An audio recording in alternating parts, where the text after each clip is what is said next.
Reference তো বহুতো ছাত্ৰ ছাত্ৰীৰ বহুত দিনৰ পৰা এটা ৰিকুৱেষ্ট আছিলে তো KKSHOU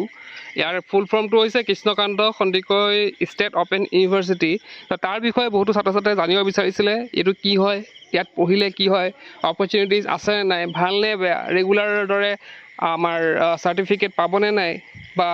তেওঁলোকে ৰেগুলাৰতকৈ মানে কি ফেচিলিটি কম পাব বেছি পাব গোটেইখিনি কথা আজি ডিছকাছ কৰিম আজি ভিডিঅ'টোত তেন্তে ভিডিঅ'টো ষ্টাৰ্ট কৰোঁ এতিয়া আমি যদি চাওঁ কৃষ্ণকান্ত সন্দিকৰ মানে যোনটো ODL মোডত হয় সেইটো ODL মানে অপেন ডিষ্টেঞ্চ লাৰ্ণিং তোমালোকে তাত ক্লাছ কৰিব নালাগে মানে কি কিছু ইউনিভাৰ্চিটিত প্ৰায়খিনি আৰু কৃষ্ণকান্ত সন্দিকৰ আণ্ডাৰত যোনবিলাক মানে আছে আৰু তাত চানডে ক্লাছ হয় দেওবাৰে ক্লাছ কৰিব লাগে আৰু এক্সাম দিব লাগে মানে ৰেগুলাৰ ক্লাছ নহয় এইটো ODL মোড অৰ্থাৎ অনলাইন ডিষ্টেঞ্চ মোড তো এইটো আমাৰ 2005 চনতে স্বীকৃতপ্ৰাপ্ত 2005 চনৰ পৰাই চলি আহি আছে এতিয়া কৃষ্ণকান্ত সন্দিকৈ কোনে পঢ়িব পাৰে এতিয়া যিসকল ৱৰ্কিং প্ৰফেশ্যনেলছ আছে যিসকলে কাম কৰে ধৰা তেওঁলোকে পঢ়া নিজৰ হায়াৰ ষ্টাডি কমপ্লিট কৰিব পৰা নাই তেওঁলোকে পঢ়িব বিচাৰিছে কিন্তু তেওঁলোকৰ কাম কাজৰ ব্যস্ত থাকিব লাগে কাৰণে তেওঁলোকে হায়াৰ ষ্টাডি কৰিব পৰা নাই তো তেওঁলোকৰ বাবে ভাল এটা অপৰচুনিটি নেক্সট আমি যদি চাওঁ আমাৰ হোম ৱৰ্কাৰ্ছ কিছুমান হাউচ ৱাইফ থাকিব পাৰে বা ঘৰত মানে কিছু অৱস্থা হয়তো তেওঁলোকে ধৰা ইমান পইচা পাতি তেওঁলোকৰ হাতত নাথাকে কাৰণ যিহেতু অপেন ইউনিভাৰ্চিটি হয় তাত বহুত কম দামতে আমি পঢ়িব পাৰোঁ ফিজবিলাকো আমি ডিছকাছ কৰিম নেক্সট আছে students who can not attend regular class colleges তো বহুত ষ্টুডেণ্ট আছে তেওঁলোকে ৰেগুলাৰ ক্লাছ কৰিব নোৱাৰে বিভিন্ন কাৰণত হ'ব পাৰে তো তেওঁলোকে কৰিব পাৰে বা কোনোবা এনেকুৱা হ'ব পাৰে ধৰা তেওঁলোকে ৰেগুলাৰ ক্লাছ এটা কৰি আছে লগতে অপেন ইউনিভাৰ্চিটিত মাষ্টাৰ্ছো কৰি আছে কোনোবা হয়তো BEd কৰি আছে লগতে মাষ্টাৰ্ছো কৰি আছে BEdটো ধৰা তেওঁলোকেতো মানে ৰেগুলাৰ কৰিব লাগিব তো লগতে কি কৰি আছে অনলাইন তেওঁলোকে কি কৰি আছে মাষ্টাৰ্ছ কৰি আছে তেনেকুৱা হ'ব পাৰে নেক্সট আছে students preparing for competitive exam তো এনেকুৱা ছাত্ৰ ছাত্ৰী আছে যিসকলে ভাবে যে মই কি কৰিম কম্পিটিটিভ এক্সাম দিম মানে পৰীক্ষাৰ এক্সামবিলাক দিম তো পৰীক্ষাৰ এক্সামবিলাক দিলে কি হ'ব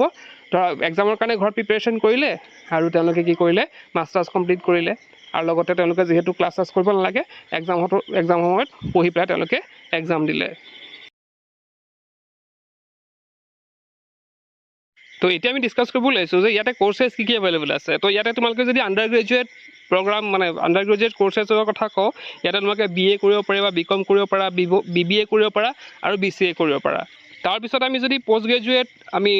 কোৰ্চৰ কথা কওঁ ইয়াতে MA কৰিব পাৰিবা Assamese English education political science sociology লগতে এটা হিন্দী আছে এডুকেশ্যন আছে ইকনমিক্স হিষ্ট্ৰী পলিটিকেল ছায়েন্স এইখিনি ক'লোঁ বাৰু তাৰপিছতে ফিল'চফি ছ'চিয়লজি ক'লোঁ বাৰু MSW আছে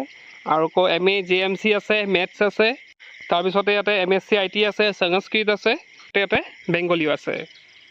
বাকী এতিয়া তোমালোকে দেখিলে ইয়াতে MSc তোমালোকে চিলেক্টেড ছাবজেক্টটো কৰিব পাৰিবা MCOMতো কিছুমান ছাবজেক্টছ আছে MBA আছে আৰু MSW আছে তাৰোপৰি তোমালোকে ডিপ্ল'মা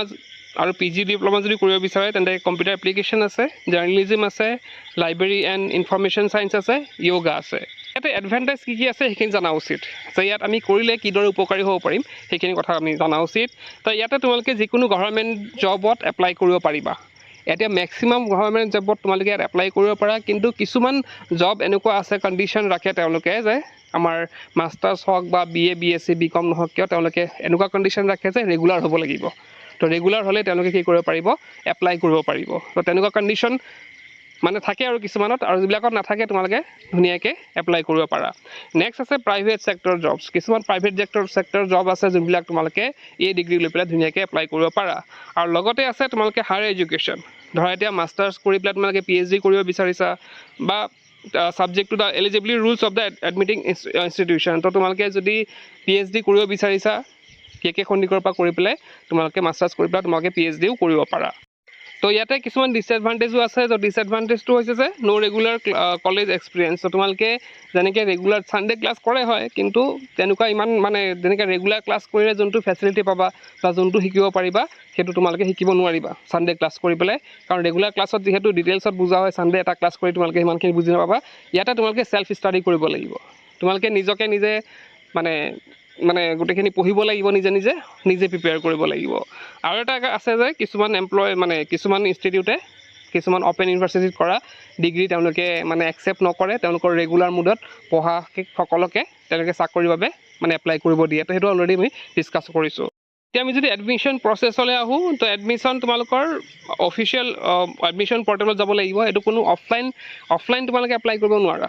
তোমালোকে কলেজত গৈ পেলাই এপ্লাই কৰিও তেনেকুৱা নহয়, সেইটো গোটেইটো সম্পূৰ্ণ অনলাইন এপ্লাই কৰিব লাগিব। তো ইয়াতে তোমালোকে কি কৰিব লাগিব, কে সন্দিকৰ যোনটো অফিচিয়েল ৱেবছাইট আছে তাতে এডমিশ্যন যোনটো পৰ্টেল আছে আৰু তাত গৈ পেলাই তোমালোকে এপ্লাই কৰিব লাগিব, নিজৰ ফোন নম্বৰ দিব লাগিব, ইমেইল দিব লাগিব, আৰু যি ডিটেইলছ বিচাৰে গোটেইখিনি তোমালোকে দিব লাগিব। আৰু তাতে কি কৰিব, তোমালোকে একনলেজমেণ্ট এখন ৰিচিপ্ট দিব। মানে তোমালোকে যেতিয়া পে'মেণ্টটো কৰি দিবা তাতে তোমালোকৰ পে'মেণ্ট যে হ'ল তাৰ একনলেজমেণ্ট এখন ৰিচিপ্ট দিব। সেইখন প্ৰিণ্ট আউট কৰি পেলাই, মানে কি তোমালোকে যেতিয়া এপ্লাই কৰি থাকিবা তাতে তোমালোকক সুধিব যে তুমি কোনখন কলেজত এডমিশ্যন ল'ব বিচাৰা। তো তাতে তোমালোকে কলেজৰ নামটো ছিলেক্ট কৰিব লাগিব। ধৰি লোৱা তোমালোকে XYZ এখন কলেজ ল'লা, সেইখন ছিলেক্ট কৰিলা, সেইখন কলেজত পঢ়িম বুলি ভাবিলা, তাতে ছিলেক্ট কৰি তোমালোকে পে'মেণ্টটো কৰিলা অনলাইন। তো সেইখন একনলেজমেণ্ট ৰিচিপ্ট লৈ পেলাই তোমালোকে সেই XYZ কলেজখনত যাব লাগিব, তাতে দি আহিব লাগিব। পিছতে তাৰপৰা তোমালোকক বুক চুক তাৰপৰা দিয়া হ'ব, আৰু সেইখন কলেজতে তোমালোকৰ পৰীক্ষাও হ'ব। আৰু পৰীক্ষাবিলাক ছেমিষ্টাৰ ৱাইজ হয়, তোমালোকে এইখিনি কথা হয়তো জানাই, ছেমিষ্টাৰ ৱাইজ হয়, আৰু ছেমিষ্টাৰ ৱাইজ তোমালোকে এডমিশ্যন ল'বলৈকে আৰু পে'মেণ্টটো কৰিব লাগে। তো ইয়াতে আমি যদি এডমিশ্যন ফিজৰ কথা কওঁ, তো এডমিশ্যন ফিজ তোমালোকৰ চোৱা মই এপ্ৰক্সিমেটলি দিছোঁ এটা, অলপ সেইফালে ল'ব পাৰে। তো BA BCom কৰিবলৈ পাৰ ছেমিষ্টাৰ 3,800-550। তাৰপিছতে তোমালোকে BBA কৰিলে এৰাউণ্ড 4,950 আহিব পাৰ ছেমিষ্টাৰ দেই। BCA কৰিলে 5,500, আৰু যদি MA MCom এইবিলাক কৰা তেতিয়াহ'লে 6,150, আৰু MBA কৰিব বিচাৰিলে 16,500 পাৰ ছেমিষ্টাৰ। তো ইয়াৰ পিছতে এডমিশ্যন যদি টাইমিঙৰ কথা কওঁ, দুটা চাৰ্কেলত এডমিশ্যন হয়। এবাৰ জানুৱাৰী হয়, জানুৱাৰী চাৰ্কেল বুলি কোৱা হয়, সেইটো তোমালোকৰ জানুৱাৰী টু মাৰ্চত খোলা থাকে আৰু 2 মাহমান খোলা থাকে। আৰু জুলাই ছেশ্যনত বৰ্তমান এডমিশ্যন চলি আছে বাৰু। তো ইয়াতে তোমালোকৰ জুলাই আগষ্ট এই 2 মাহ এডমিশ্যন চলিব। বৰ্তমান যদি কোনোবা এডমিশ্যন ল'ব বিচাৰা তোমালোকে ল'ব পাৰা। তো তোমালোকে কে সন্দিকৈ গুগলত চাৰ্চ কৰিলে পাই যাবা, তাতে পাই যাবা এডমিশ্যন পৰ্টেলটো, তাতে গৈ তোমালোকে এডমিশ্যন ল'ব পাৰা। আৰু মই যোনখিনি ক'লোঁ সেইখিনি তোমালোকে সেইমতে এডমিশ্যন লৈ ৰিচিপ্টখন লৈ কলেজত জমা দিব লাগিব। তাৰপিছত তোমালোকৰ 1 মাহমান পিছতে কিতাপ চিতাপ দিয়া হ'ব, তোমালোকে তাৰপৰা চেণ্টাৰৰ পৰা আনিব লাগিব। তো এইখনে আছিলে কে সন্দিকৰ এডমিশ্যন প্ৰচেছ বা গোটেইখিনি ডিটেইলছ ডিছকাছ কৰিলোঁ, এডভান্টেজ গোটেইখিনি। আশা কৰিছোঁ তোমালোকে এতিয়া বুজি পাইছা বস্তুখিনি, আৰু যোনে কৰিব বিচাৰিছা কৰিব পাৰা তোমালোকে। তেন্তে আজিৰ ভিডিঅ'ত শেষ কৰিলোঁ। কিপ ৱাচিং, লাৰ্ণ।